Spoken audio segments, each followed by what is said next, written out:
ለላችሁ ነው በገዛ ብራችሁ ማለት ነው። ወላሂ በሽታ ነው የምትባያችሁ ቁጣትና ደላላችሁ ነው ካቁል ማስቀመጫ ቃሉ ያዛችሁ። ሰላም አለይኩም ወራህመቱላሂ ወበረካቱ። ሰላም ወደነ ተከታታዮች ቻናል ተከታታዮች እንደምን አላችሁ? እኔ ሰላም ነኝ አልሐምዱሊላህ። እንግዲህ ያው ከያልሽው ነው ምንም ማካረጭ የለኝም። ይሄን ቴሌቪዥን 40 ኢንች ነው ፍርታሽ ነው። ይሄ እቃ ሙሉ የቤት እቃ ነው። ይሄ ሻንጣ የያዘው ምንጣፍ፣ ይሄ መሬት አበባ ምንጣፍ የሚባለው ማለት ነው። እንግዲህ ያዘው ይሄ እንደምታዩት ነው። ይሄ ቁምሳጥኑ ማለት ነው። ከላይ 4 ተከፋች ከታች 4 ተከፋች ነው። ላስጭነው ነው በጋሪ ባጃጃው ጋዝ ተወዷል ተብሎ ዋጋ ስለሚጨምር እቺ መልበሻ ወይም ደግሞ ድሬሲንግ ቴብል ናት። ይኸውላችሁ ግማሹ ሄደ አልጋው ምናምን ሄደ። እንደውም አላህ ያው ወንድሜ ስንት አመት ሙሉ አንድ ክላስ ለቆ አስቀምጦልኝ ነው እና አንድ ሙሉን ክላስ እናያዘው። ይሄት እንደምታዩት አልጋ ልብስ እዚህ ጋር ያችሁት ቁም ሳጥኑ ይሄ ነበር። በሩን ግን ሲከፈት አላሳየኋችሁም ሲገነጠል ማለት ነው። ከላይ ያት ኦቨን እንትናለች ኦቨን እቺ የቪዛ መስሪያዋ አለችኝ። እኔ ይሄን እቃ ያስገባሁትኝ ቀረጥ በነፃ በነበረበት ሰዓት ነው። ቁም ሳጥኑ ሲገጠም ያምር ነበር ሳላሳያችሁ ስለተናደድኩኝ።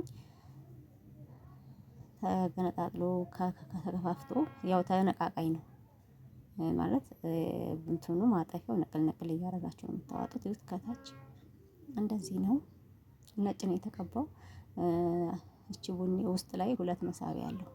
ከበር ውስጥ ነው መሳቢያው ማለት ነው። እና አሁን ቁም ሳጥን አሁን እያስጫንኩ ነው። በሩን ከአልጋ ጋር አስጨኘዋለሁኝ። በጋሪ ነው የማስጭነው። በእንትን ባጃጅ ተወደደብኝ። ይሄ እቃዎቹ ባጃጅ በጣም ወደ ናቸው እና የእነሱን ግማሽ ጋሪ ይጭነዋል ማለት ነው። እና ይሄንን ይመስላል እቃዬ ማለት ነው። እና ወላሂ በጣም ነው የሚያናደው። ቡቲክ ከመሰብሰብ ቤት ብሰራ ኖሮ አሁን ለቤት እንደው አንድ ክላስ ቤት እንኳን ኖሮ በነበረ እንደዛ አልሆንም ነበረ ማለት ነው። ወጥ ሻንጣዬ ምናምን እንግዲህ ይሄ እቃ ሌላ ቦታ በጣም ብዙ እቃ ነው እኔ ካርጎ ያደረኩት። ይሄ ብረት ድስት ጎልደን ስታር የሚባለው ነው 14 ቁጥሩ ነው። አያችሁት? ይሄ እኔ እንጃ በዱሮ እኔ ሳመጣው 2000 ብር ኢትዮጵያ ራሱ የሚሆን አይመስለኝም። በርሚሌ ደግሞ አንዱ በርሚል ብርድ ልብስ ምናምን ነው ያለበት። አንዱ በርሚል ደግሞ ይሄ ብረት ድስት መፍጫዎች ምናምን ናቸው እቃ ነው ያለበት ማለት ነው። ይሄ ከመቀመጥ ብዛት አልጋ ልብሱ መያዣው ላስቲክ ተቆራርጦ ሌላ ላስቲክ አድርጌበት ነው ማለት ነው። እና እነሱ ደግሞ አሁን ቤቱን ሊያድሱ ስለሆነ ግዴታ እኔ ማንሳት አለብኝ ማለት ነው። ባያድሱትም ማንሳት አለብኝ። ለምን እዚህ ጋር ቤት ውስጥ ሄርታች ይሄ አሁን ሄርታች ነው ቀሰላይ ማለት ነው። ቀሳላ ማለኝ ቀሳላው ሄርታች ነው። ቴሌቪዥን ሄርታች ነው። ሄርታች በአጠቃላይ ፍሪጅም አላቸው። ሄርታች አሪፍ ምርት ናቸው። አያችሁ? እና አሁን ይሄንን የምፈልገውን አንዳንዱን አስቀርና እቃው ምናምን ልሸጠው ነው ማለት ነው። አንደኛ ቤት እኔ የምኖረው ከእናቴ ጋር ነው። እናቴ ጋር ደግሞ የራሱ የሆነ እቃ አለ ቤቱ። በዛ ላይ ኮልደር አጥፍሶት ጠባብ ነው። እቃ ማስቀመጥ አልችልም።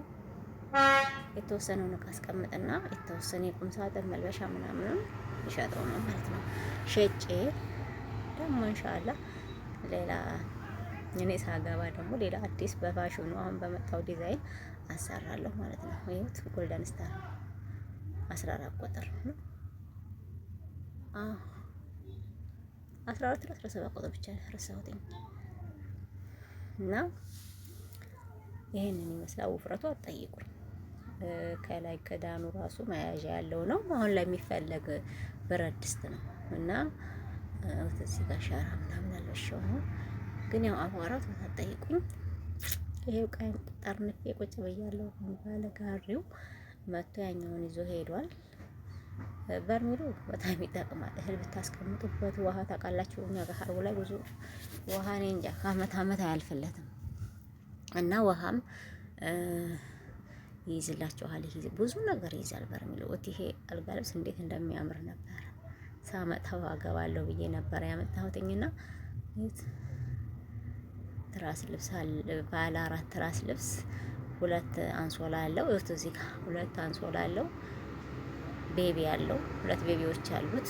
በጣም የሚያምር አልጋ ልብስ እና ጥቁርቁር ብሏል ራሱ።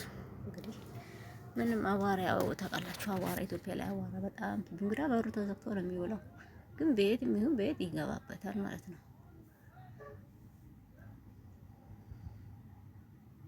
አየችው ሲነጠፍ አልጋ ልብሱ ይሄን ይመስላል። አሁን እቃዬን የሚሰበሰበውን የሚታሰረውን እያሳሰርኩኝ ነው። ብዙ እቃ ሄዷል። ይሄ አሁን ሸራው ምናምን ይሄ የታሰረው የምታዩት የተለበሰ የነበረው ነው። መጀመሪያ አልጋውና ባርባሩ ተጫኑ በሉት። ይሄ አጨነታውት ማለት ነው። ግንጣው ነው። ይሄ አሁን አንድ ነው። እንደዚህ አይነት ሁለት ማለት ነው። እኔ ምን አሰብኩኝ? ይሄን አንዱ ግንጣ ይሸጥና አንዱ ግንጣ ለኔ በቂ ነው። አሁን እሱ ኮርኒስ ላይ ያሰሩ ነው። ኮርኒስ እና ቀለም እንዳያስቀቡ ያደረጉ ነው። ቤቱን ስላተለቡት ነው እየለቀቁ ነው። ይሄ እያስረቀኩላችሁ ያለ ይሄ ነው። እቃቸው ራሱ የነሱ ራሱ ተዘብራርቋል። ለዛ ነው አሁን እኔ ይገነጣጥላል እናላችሁ እና ቤት መጀመሪያ እቃ ከመሰብሰባችሁ በፊት ቤት ስሩ። ያው ሁሉ ነገር በሂደት ነው የሚገባቸው። የሆነ እየተቀያለ ስትቀመጡ ስታስታውሱ ተሳፋችሁ ነው። የኔ ደግሞ ይለያል። የሆነ በሬ እጅ ላይ እንዳይቀመጥ ነው ከመብራር እናንተ እኮ እኔ ቁጭ ብዬ ማለት ነው ብሩን በምን ላጥፋው ብዬ የማስብ ሰው ነው። ፍርድሽ በምን ላጥፋው ብሎ ተጨነቀ። በእንዴት ባገኘው ነው የሚጨነቀው አይደለ? እኔ ደግሞ እንዴት ብዬ ላጥፋው ብዬ ነው የሚጨነቅ ሰው ነኝ። እና እንደዛ ስለሆነ በጣም ነው ካርጎ የሰበሰብኩት። በቃ ነጋዴ ነኝ እንዴ ነው የምለው ለራሴ ማለት ነው። አሁን ላይ ሳየው ጥቅም ከጥቅም ውጭ ሆኖ ይሄ እቃው እንኳን ችግር የለውም። ከሳላው ቢሸጥ ዋጋ ያወጣላቸዋል። ቴሌቪዥኑ እንደዛው ማሽኖቹ ራሱ በጣም አሪፍ ነው። በሸጣ እቃ ነው ለራሴ እየሰራሁ ነው። በዛ ላይ እየሰራልኝ እንጃ እኔ ቆጬ በቃ ቤት ሳይኖረኝ እቃ ሰበሰብኩበት ቤት በዘዛበት ይችላል ነበር እንኳን አይደለም ማለት ነው።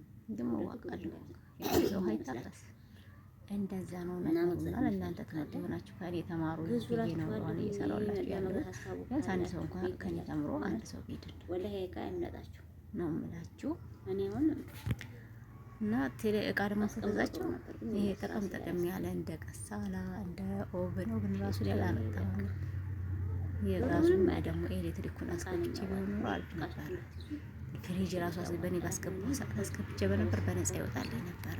ከቀረጥ ነፃ ወረቀት ይጻፋል ነበር የዛኔ እንደዛ ሽል ነበረ። ግን በኋላ ቁጭ ስትሉ ነው መለወዝ ትዝ የሚላችሁ። የዛኔ ያ ምናምን ስለሆነ ነው መሰለኝ ምንም ነገር ትዝ ብቻ ፊት የቀሳለው ነው ያስታወስኩት። አሁን ደግሞ ይሄው የቀረውን ግንጥጥ ላይ ደግሞ ተጫነ።